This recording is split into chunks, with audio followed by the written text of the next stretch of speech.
Bien, après la création de notre projet, maintenant, on va voir la structure de ce projet. La structure de ce projet est composée d'un ensemble de sous-dossiers, des dossiers et des fichiers, fichiers de configuration. Alors, parmi les dossiers, donc, nous avons le dossier E2E. Alors, c'est un dossier, ce qu'on appelle dossier de test de bout en bout, et principalement utilisé pour les tests d'intégration et permet de garantir le bon fonctionnement de l'application.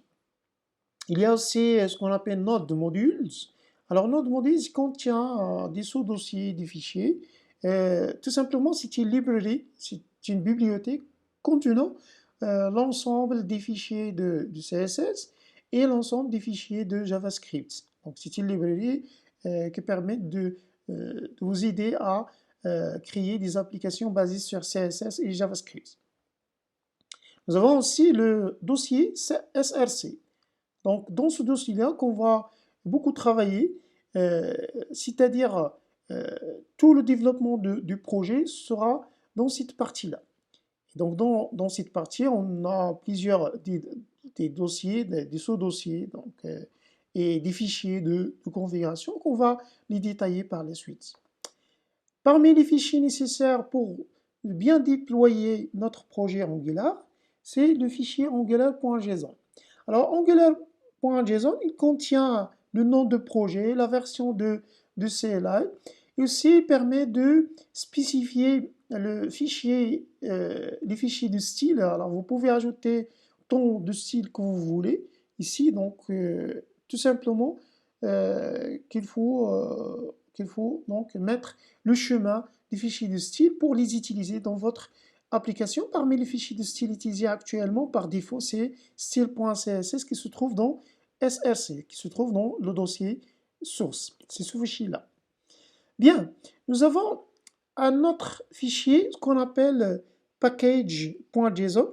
Le fichier package.json indique les bibliothèques qui seront installées dans Node Modules, qui seront installées dans la librairie.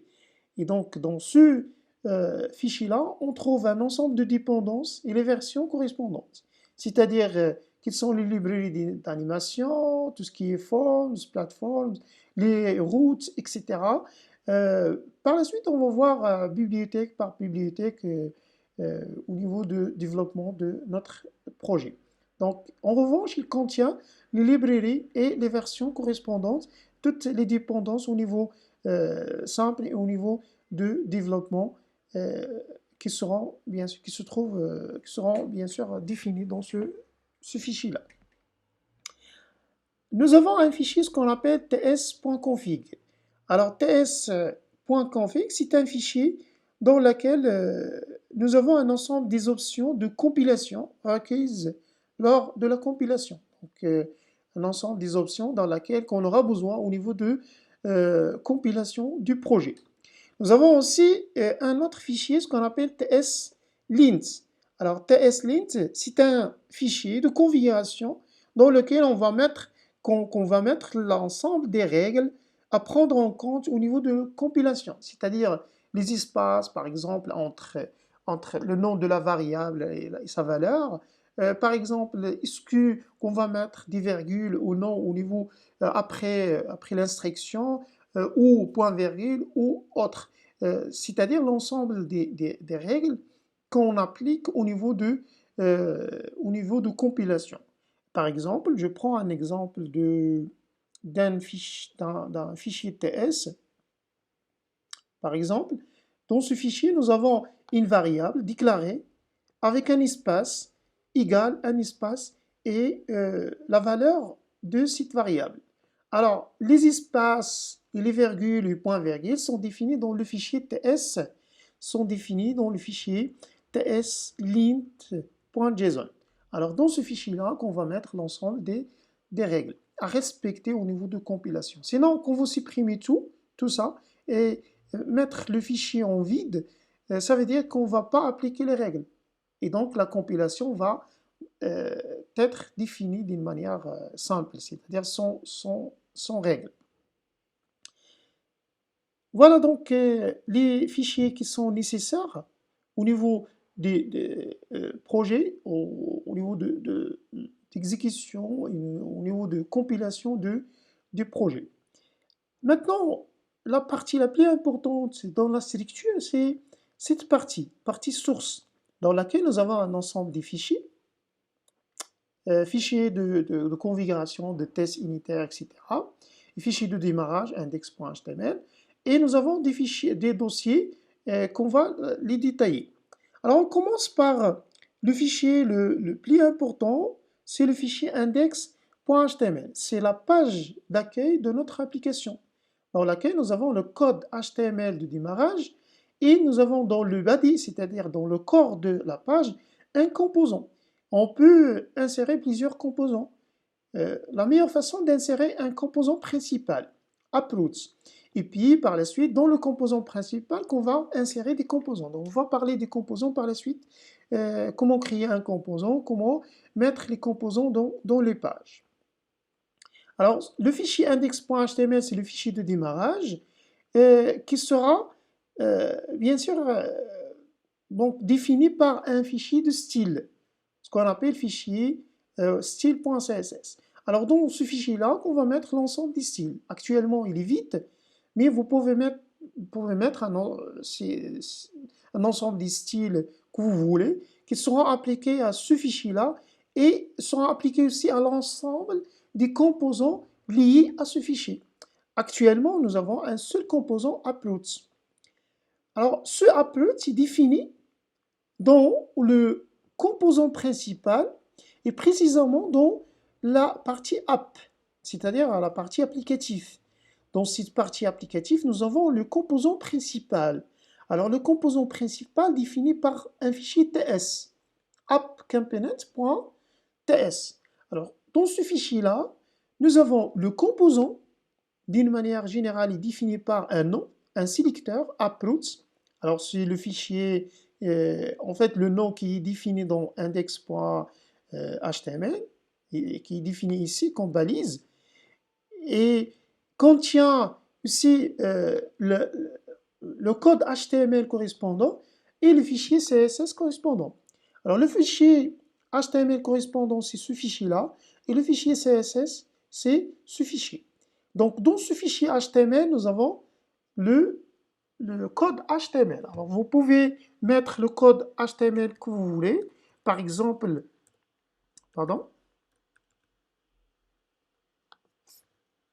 HTML,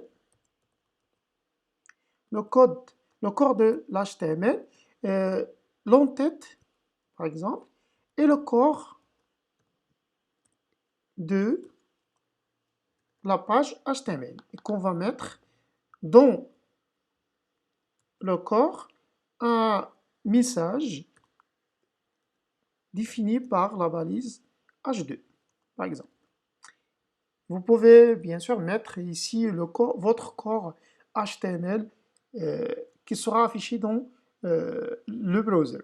Alors pour voir le résultat, voilà donc le résultat. Ça veut dire que tout simplement que à partir du fichier HTML index.html, qu'on va mettre le composant principal. Le composant principal, il démarre dans lequel nous avons ce fichier-là, fichier HTML, se forme d'un code HTML et est défini par un fichier CSS. Maintenant, jusqu'à maintenant, il n'y a pas de CSS appliqué. Alors, ce fichier CSS sera appliqué tout simplement sur ce composant. Il ne sera pas appliqué sur l'ensemble des fichiers, là sur l'ensemble des composants, mais il sera appliqué tout simplement sur ce fichier précisément.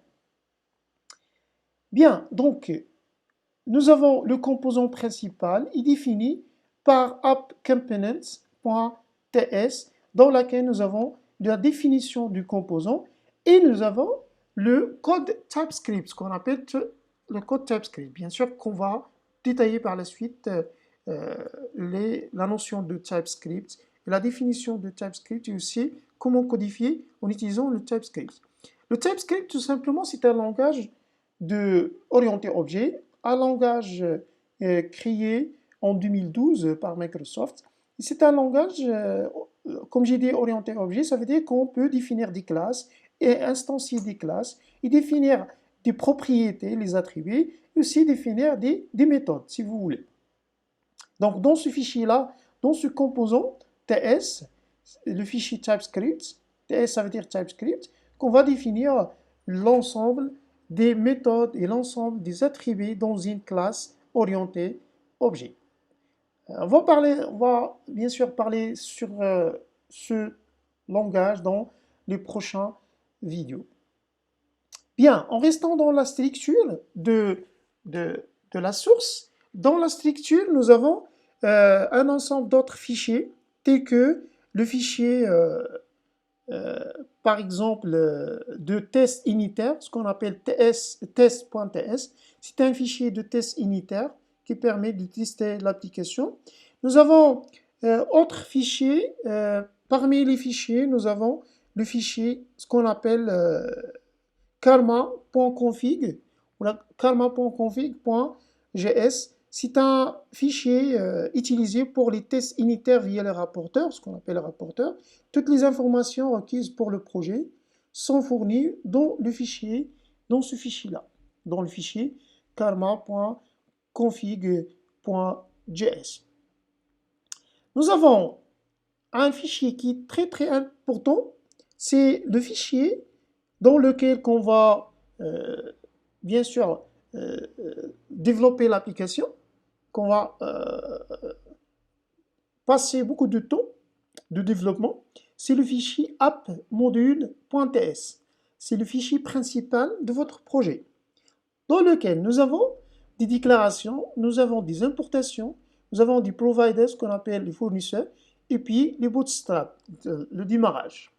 Alors, quand vous démarrez votre application est démarrée par le composant App Components, ce qu'on appelle le composant principal.